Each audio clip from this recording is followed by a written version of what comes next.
আসসালামু আলাইকুম দর্শক, গতকাল শেখ হাসিনার সঙ্গে একজন আওয়ামী লীগের নেতার কথোপকথন ভাইরাল হয়েছিল।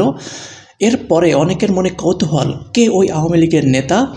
সে আওয়ামী লীগের নেতা তানভীর কায়সার থাকে যুক্তরাষ্ট্রে।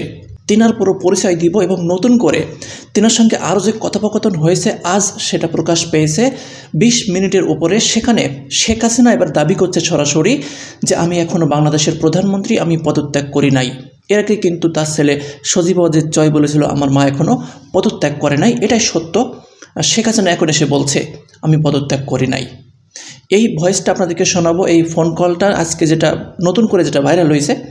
চলুন তার আগে এই যে তানভীর কায়সার জিনার সঙ্গে শেখ হাসিনা ফোন আলাপ করেছে, তিনি বলছেন যে কালবেলা একটা রিপোর্টে আপা আপা বলা তানভীর নিজেই আওয়ামী লীগের হাতে নির্যাতিত আছে রাজনৈতিক আশ্রয়ে যুক্তরাষ্ট্রে।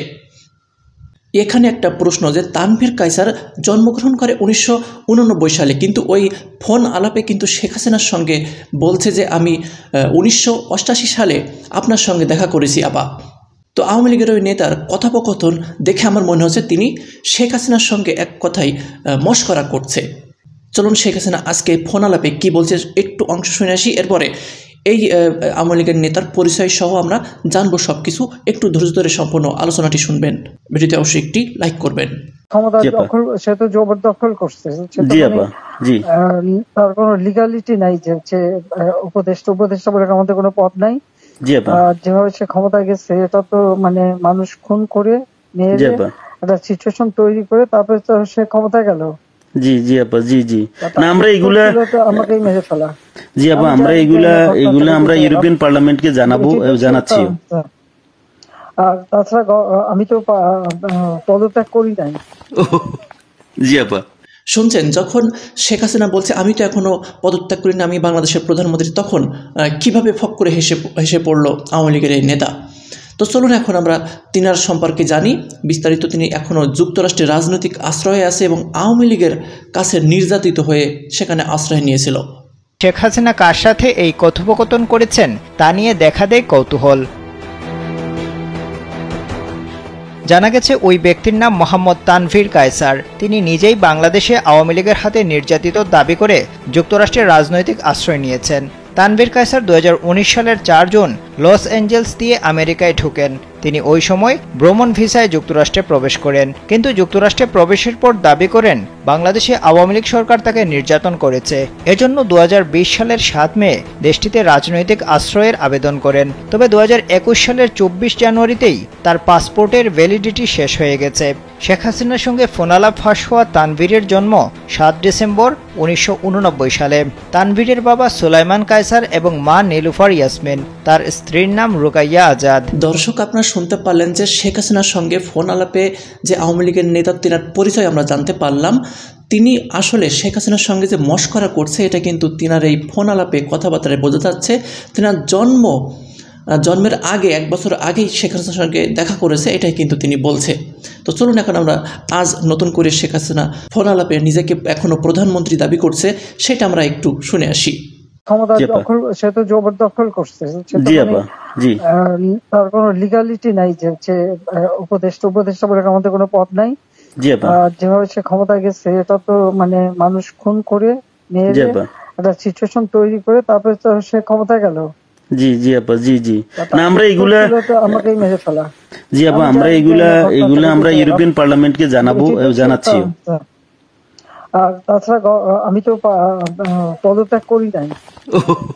জি আপা, আপা সবচেয়ে বড় কথা হচ্ছে যে আমাদের কনস্টিটিউশনের আর্টিকেল 57 অনুযায়ী যেভাবে পদত্যাগ করতে হয়, জি আপা, আমার কিন্তু সেভাবে পদত্যাগ করা হয়নি। এবং সে কিন্তু ওই জন্য 6 তারিখে জায়গায় 5 তারিখে নিয়ে আসলো। জি, আর 5 তারিখে নিয়ে আসার ফলে আমার পক্ষে তখন এমন ভাবে চারিদিকে লোক ঘেরাও, আমি দেখলাম যে এখন যদি ফায়ার ওপেন করে আমার এখানে সিকিউরিটি, তাহলে শত শত লোকের লাশ পড়বে। জি আপা, জি সেটা লাশ ফেলে আমি ক্ষমতা থাকতে চাই না।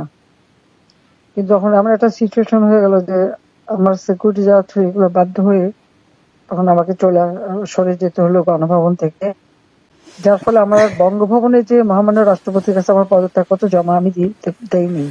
জি আপা, জি আপা, আপা বসবো, সবচেয়ে বড় কথা হচ্ছে যে আমাদের কনস্টিটিউশনের 48 ধারার 1 অনুযায়ী যেভাবে পদত্যাগ করতে হয়, জি আপা, কাজে আমার কিন্তু পদত্যাগ হয়নি, আমি কিন্তু এখনো বাংলাদেশের constitutional prime minister. Elected prime minister.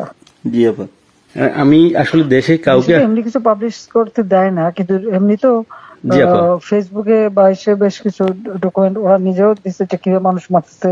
জি জি আপা, জি জি আপা, আছে, জি জি আপা, চুল জীবন থেকে নিয়ে নেওয়া যেতে পারে। আমি আপা ওই যে তো থাকার কথা। জি আপা, জি আপা, আমি আপা ওই যে মানে এখানে যে ইন্ডিয়ান অ্যাম্বাসেডর আছে আমাদের ডক্টর মাসুদ আছে নিউ ইয়র্কে।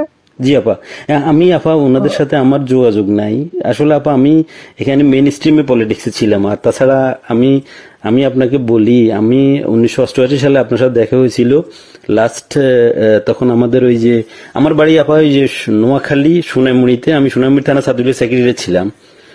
তখন আমাদের গোলাম সারোয়ার এমএ যে আমার মামা হয়, উনি আমাদেরকে আপনার কাছে নিয়ে গেছিল। আচ্ছা আচ্ছা। তো এরপরে আপা আমি পড়ালেখার জন্য ইউরোপে চলে আসি, চিটাগং ইউনিভার্সিটিতে আমি পড়ালেখা করে তারপরে ইউরোপে চলে আসি। তো দর্শক, আপনারা শুনতে পারলেন যে শেখ হাসিনা বলছে যে আমি এখনো বাংলাদেশের বৈধ প্রধানমন্ত্রী, আমি এখনো পদত্যাগ করিনি। তাহলে শেখ হাসিনা যে 5 আগস্ট পদত্যাগ করে দেশ ছেড়েছিলেন, এরপর সেনাপ্রধান ওয়াকারুজ্জামান এবং রাষ্ট্রপতি তিনারা কি মিথ্যা বলেছে?